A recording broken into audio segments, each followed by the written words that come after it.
भाइयों नमस्कार। भाइयों जो गन्ना पिछैती बुआई है गेहूं कटाई के बाद, भाइयों उसमें कोई सी वैरायटी आपने लगा दी है, चाहे 13-235 हो, 0238 हो या 18 हो, सभी में किसान भाइयों की एक समस्या है कि उसमें थ्रिप्स बहुत आ गया है। और भाइयों थ्रिप्स की पहचान क्या है? थ्रिप्स की ये देखिए, ऊपर की जो पत्ती है ये भाइयों सिकुड़ने लगती है और ये सब के सफ़ेद सफ़ेद धब्बे हो जाते हैं, ये देखिए। और भाइयों इसमें सबसे मेन क्या है, इसके पत्ती ऊपर से ये देखिए ऊपर से बिल्कुल बंद हो जाती है, ये देखिए भाइयों थ्रिप्स की ये मेन पहचान है, ये देखिए। और इसके अंदर आप देखोगे तो भाइयों हल्की हल्की कीट नज़र आएंगे, मकड़ी नज़र आएगी, ये देखिए। जैसे आप खोल लोगे ना इसे, ये चमक नहीं रही इसमें, तो इसमें भाइयों मकड़ी बैठ जाती है भीतर और वो इतना नुकसान करती है गन्ने में, गन्ने की ग्रोथ रुक जाती है और गन्ना उतनी अच्छी तरीके से चल नहीं पाता। और खेत ऐसा लगने लगता है सेरा पीला पीला सा और ऊपर से लाल सा। और ये ऊपर की पत्ती भाइयों ये देखिए लाल सी हो जाती है, ये भाइयों थ्रिप्स की मेन पहचान है। तो भाइयों इसके लिए आपको क्या करना है, पहले तो आप अपने खेत में जाकर देखेंगे कि थ्रिप्स है या नहीं, पहचान करके। दूसरा भाइयों, अगर आपने कोई इंसेक्टिसाइड पहले से लगा रखा है, जैसे कोराजन वगैरह या फटेरा, भाइयों उससे बिल्कुल नहीं रुकेगा ये तो इसका तो भाइयों आपको स्प्रे ही करना पड़ेगा, तभी इसका निदान है।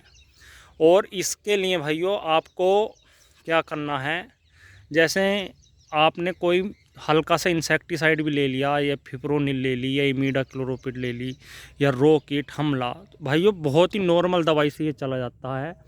और इसमें भाइयों आपको क्या करना है, इस टाइम भाइयों पोका बोइंग की बहुत शिकायत है, तो भाइयों थ्रिप्स और पोका बोइंग और दूसरा टॉप बोरर, भाइयों तीनों का निदान एक स्प्रे में ही हो जाएगा। आप सबसे पहले क्या करें, सबसे पहले ले भाइयों आप कोई सा भी नॉर्मल इंसेक्टिसाइड।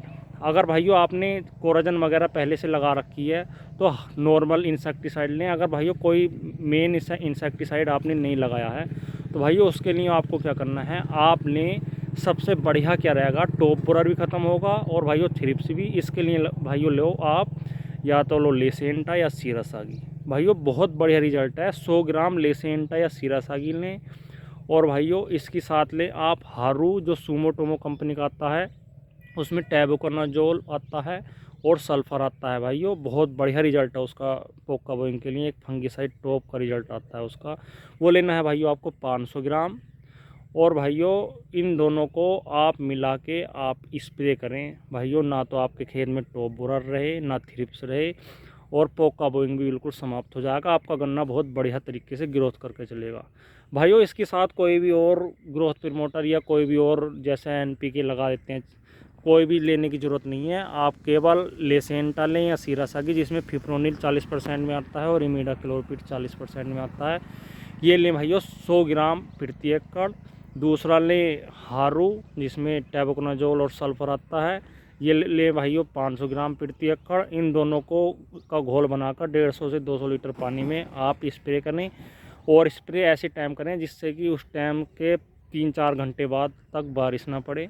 और भाइयों इसके रिज़ल्ट बहुत बढ़िया आएंगे, आपके खेत से बिल्कुल थ्रिप्स ख़त्म हो जाएगा। अगर भाइयों अगैती गन्ने में भी थ्रिप्स है आपके खेत में या टॉप बोरर है, बिल्कुल समाप्त हो जाएगा, टॉप बोरर भी नहीं आएगा और थ्रिप्स तो तुरंत ही। भाइयों थ्रिप्स का तो ऐसा है, अगर आप कोई सी भी नॉर्मल दवाई लगा दोगे तो ही चला जाएगा, कोई दिक्कत नहीं आने की। लेकिन भाइयों अगर आप ना भी स्प्रे करें ना थ्रिप्स में, थोड़ा सा खेत थोड़े दिन बाद खुद ही ठीक हो जाएगा, थ्रिप्स भी ख़त्म हो जाएगा अगर बारिश ठीक पड़ेगी तो।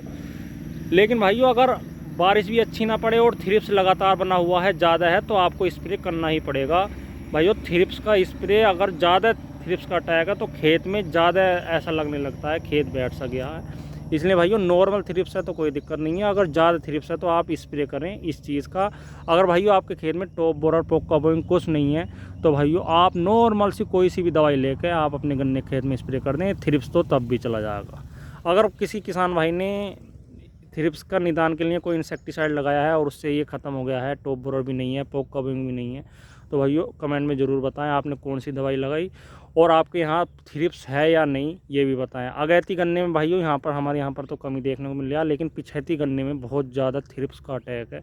इसलिए भाइयों अपने खेत में जाकर देखेंगे थ्रिप्स है या नहीं। पहचान मैंने आपको बता दिया, पहचान करके और उसका निदान करें, तभी भाइयों आपको अच्छे रिजल्ट मिलेंगे। जो मैंने दवाइयाँ बताई हैं इनसे अलग कोई भी इसमें ग्रोथ प्रमोटर या कोई सी और दवाई ना लें, क्योंकि इससे आपको परिणाम सही नहीं मिलेंगे।